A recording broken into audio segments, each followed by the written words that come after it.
बिस्मिल्लाहिर्रहमानिर्रहीम अस्सलाम वालेकुम। कीनिया की पुलिस ने जो कहानी और ड्रामा सुनाया, अब वहां पर जिन लोगों ने उनके मीडिया ने इसको बेनकाब किया है, आप अंदाजा नहीं कर सकते। आज इस वीडियो में ऐसे तहलका खेज इंकशाफात होने वाले हैं कि आपको अंदाजा होगा कि अरशद शरीफ को असल में मारा किसने है।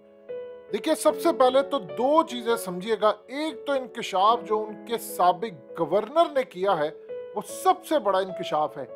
ये साबिक गवर्नर माइक सोंको बेसिकली हमेशा से लाइमलाइट में रहे हैं और पूरी दुनिया के अंदर जो मामला होते हैं उन पर इनकी गहरी नजर होती है। इन्होंने अरशद शरीफ के हवाले से जो इंकशाफ किया है, उसको बताने से पहले आपको असल एक कहानी गाड़ी की बताते हैं, ताकि आपको इनका इंकशाफ समझने में आसानी हो कि पाकिस्तान समेत कौन सा स्क्वाड वहां पर पहुंचा हुआ था इसको मारने के लिए। जो इनके गवर्नर ने कहा है कि पुलिस को नहीं, पाकिस्तानी स्क्वाड पहुंचा हुआ था उसको मारने के लिए। कौन पाकिस्तानी थे, ये सबसे पहले समझिए। देखिए, जो कहानी सबसे पहले सामने आई है वो उनके मीडिया ने, आपकी स्क्रीन पर टिकर चल रहा है, उन्होंने इंकशाफ किया है कि असल में इन्होंने कहा था पुलिस वालों ने कि हमने मिस्टेकन आइडेंटिटी की वजह से मारा है। यानी हमें लगा कि जो गाड़ी चोरी हुई है वो गाड़ी अरशद शरीफ जिसमें जा रहे थे वो वही गाड़ी है, लिहाजा हमने उस पर फायर खोल दिया।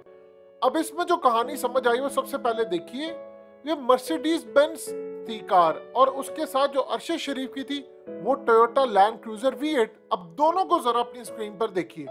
एक बच्चा भी जो है, जिसको कुछ भी ना पता हो गाड़ियों का, आप उसको भी बताएंगे ना इन दोनों गाड़ियों में फर्क बता दे तो वो बता देगा। यानी आपको मर्सिडीज बेंज की जो वैन है उसकी शेप और टोयोटा लैंड क्रूजर की V8 की शेप का फर्क ही नहीं पता। और वो भी कीनिया के अंदर, जब लैंड क्रूजर जिस तरह पाकिस्तान की पुलिस बेइंतहा करप्ट है, कीनिया के उससे 10 गुना ज्यादा। वहां पर अगर कोई लैंड क्रूजर V8 लेकर आता है, वहां पर इतना क्राइम होता है, तो आप इमेजिन कर लें कि वहां पर ऐसी सूरत हाल पैदा होती है कि अगर कोई लैंड क्रूजर से वहां पर पहुंचता है तो उसको सलूट मार रहे होते हैं पुलिस वाले, और उसको कहते हैं तुम जाओ, और उसको हाथ भी नहीं लगाते। अब एक चीज तो यहाँ क्लियर हुई। अब इससे अगला इंकशाफ जरा समझिए कि कहानी ये घड़ी गई कि असल में एक इलेक्ट्रिक शॉप से एक बाप अपने बच्चे को वहां पर छोड़कर गया गाड़ी में। वो शॉप में गया, पीछे से आया तो गाड़ी और बच्चा गायब। ये कहानी इन्होंने घड़ी। अब उसके साथ हुआ क्या है कि अब वो पता चला है कि जी, एक तो पुलिस को पहले इन्फॉर्म कर दिया गया था अरशद शरीफ को गोलियां मारने से पहले कि भाई वो बच्चा और वो गाड़ी मिल गई। अब उन्होंने कहा है कि वो बच्चा जो था वो खुद ही गाड़ी ड्राइव करके वो पेट्रोल पंप पर ले गया था। तो उसके बाद पुलिस ने वहां पर गए और वहां पर जाकर पकड़ लिया, और उसका बाप भी वहां पर गया। अदालत में उस बच्चे को पेश किया गया तो बाप ने केस ही वापस ले लिया, क्योंकि मेरे बच्चे का था। अदालत ने उसको जुर्माना करना था कि भाई तुम कैसे बाप की इजाजत के बगैर गाड़ी लेकर गए। आप सोचिए इस ड्रामे के अंदर कहानी क्या है। बाप अंदर जाता है, बेटा पीछे से गाड़ी लेकर चला जाता है, और बाप कंप्लेन कर रहा है, और उस गाड़ी के चक्कर के अंदर अरशद शरीफ को मार दिया। अब आपको समझ आइए कहानी जो पुलिस ने घड़ी है, अगवा वाला ड्रामा, बच्चे का फलाना ये वो, ये सारा टोपी ड्रामा निकला। एक चीज, अब आते हैं असल कहानी की तरफ जो उनके साबिक गवर्नर ने बताई है, जो सबसे ज्यादा हैरान कुन है। उन्होंने कहा कि पाकिस्तान का किलर स्क्वाड था, अरशद शरीफ को जो मारने के लिए आया था वो असल में पीछे था।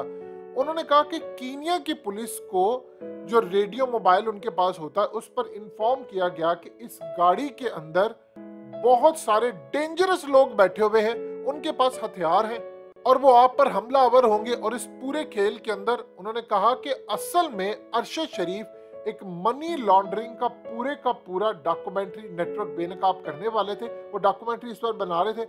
उन्होंने कहा कि असल में एक मनी लॉन्ड्रिंग का पूरा नेटवर्क था जो कि नैरोबी और मुम्बासा, ये बेसिकली कीनिया की जगह है, उनके शोरूम्स, कार शोरूम ऑपरेट करते थे वो वहां पर। और उनमें एक बहुत बड़ा मनी लॉन्ड्रिंग नेटवर्क था, जिसमें उन्होंने कहा कि पाकिस्तान के सियासतदान थे, बासर लोग थे मुल्क के, पाकिस्तान के, और ये पूरा कीनिया के साथ मिलकर एक बहुत बड़ा मनी लॉन्ड्रिंग और इतना बड़ा नेटवर्क था जिसको अरशद शरीफ बेनकाब करने जा रहे थे, और उससे पहले इनको मार दिया गया। अब आप जरा इमेजिन कर लें कि उन्होंने कहा कि पुलिस को ये बताया गया फलाना हुआ। चले इनकी एक बात मान लेते हैं जी, पुलिस को बताया गया। पहली तो बात है, पुलिस को पता ही नहीं था कि जो वो उसकी गाड़ी और इसकी गाड़ी में क्या फर्क है। पुलिस को पहले बता दिया गया था कि वो बच्चा नजर आ गया है। एक और कहानी का फ्रॉड इनका कि बच्चा नजर आ गया है, तो आप जो गाड़ी का ताक़ुब कर रहे हैं वो गाड़ी ठीक नहीं, उनके मीडिया ने इसको रिपोर्ट किया है। तो सवाल ये पैदा होता है कि आपने जब गोलियां चलाई हैं तो अरशद शरीफ को क्यों ही लगी है, उसके साथ बैठे ड्राइवर को तो नहीं लगी, और खुरम नुमा एक बंदा आप कह रहे हैं उसको नहीं लगी, और वो कहां पर है दो लोग? जरा ये बात कौन को तो बताइए, ड्राइवर को कुछ क्यों नहीं हुआ? आप गोलियां मारते हैं, आप सबसे पहले टायर पर मारते हैं, फिर आप ड्राइवर को मारते हैं, और यानी आप अंदाजा कीजिए कि गोलियां लगी हैं और लगी भी अरशद को। और ये सबसे ज्यादा अहम तरीन बात है, जो तस्वीर अरशद शरीफ की आई है उसे ये कहीं लग ही नहीं रहा कि गोली पीछे से लगी हुई है। अगर पीछे से लगी है तो फिर वो सीट को क्रॉस करते हुए उनके दिमाग से होकर आगे से निकलकर और जानी चाहिए थी। ऐसा क्या है कि सर से होकर वो जाती है। आप ये देखिए, सर पे अगर उनके गोली लगी है तो एक जगह से पार होकर आगे जानी चाहिए थी। सर में तो कोई गोली नहीं थी। वो कह रहे हैं अगला शीशा तोड़कर चलेगी। ना जो सीट जिसके ऊपर सर रखा था उसकी कोई तस्वीर आई है, और ना जो आगे टूटा उसकी कोई तस्वीर है। यानी इसमें सवाल ही सवाल है, जवाब कहीं भी नहीं है। अब इस पूरे खेल के अंदर जो सबसे ज्यादा हैरानकुन बात है कि जब पोस्टमार्टम रिपोर्ट है, देखिए कीनिया में तो मैनेज होता था, पाकिस्तान की सूरत हाल क्या है कि यहाँ पर आप ये देखें, आपको पता चले कितनी दूर से गोली लगी है, और सिर्फ अरशद शरीफ को ही लगनी थी। वहां का मीडिया तो ओपनली आप देखिए, उन्होंने पूरी कैंपेन चलाई है। कीनिया का मीडिया इतने सवालात उठा रहा है, वो बार बार कह रहे हैं कि आपने टायर पर गोली क्यों नहीं मारी, वो अनआर्म थे तो आपने काम क्यों नहीं किया, आपने उनसे जाकर क्यों नहीं कहा, आगे रोड ब्लॉक से, और रात के अंधेरे में अरशद शरीफ को वहां पर कोई लेकर आया। सबसे बड़ी बात यह है कि देखिए, जवेरिया जो अरशद शरीफ की बेवा है, उन्होंने कहा कि मेरे खामद को टारगेट करके मारा गया है। उन्होंने कहा आज मेरी बारी थी, कल को आपकी भी बारी है कि आवाज उठाए।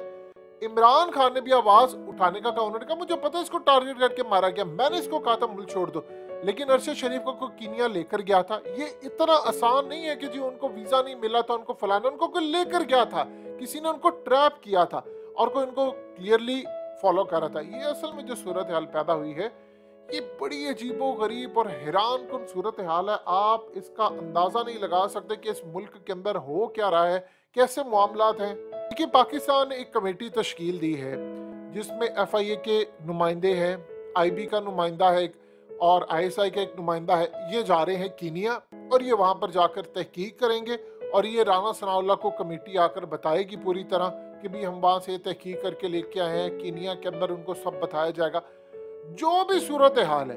कीनिया के अंदर उन्होंने काफी हद तक इसकी तहकीक करके, उनके मीडिया ने, असल में पुलिस झूठ बोल रही है उनकी, और वहां पर पुलिस वो बिल्कुल किराए की कातिल होती है, और सबसे बढ़कर उनके जो लोग हैं वो भी झूठ बोल रहे हैं।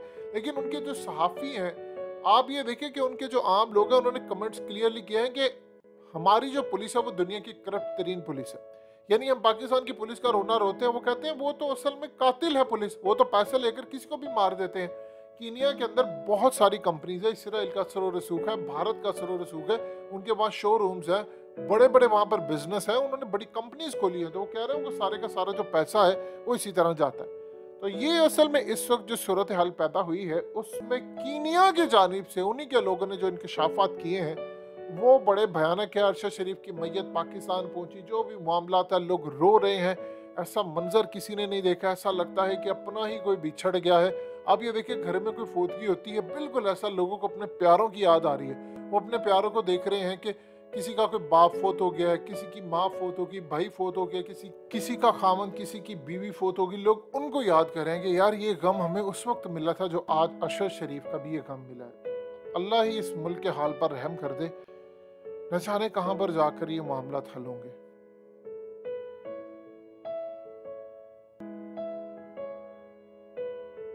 हकीकत टीवी को सब्सक्राइब करना मत भूलें, वीडियो को लाइक करें, शेयर करें और कमेंट सेक्शन में अपनी राय का इजहार जरूर करें।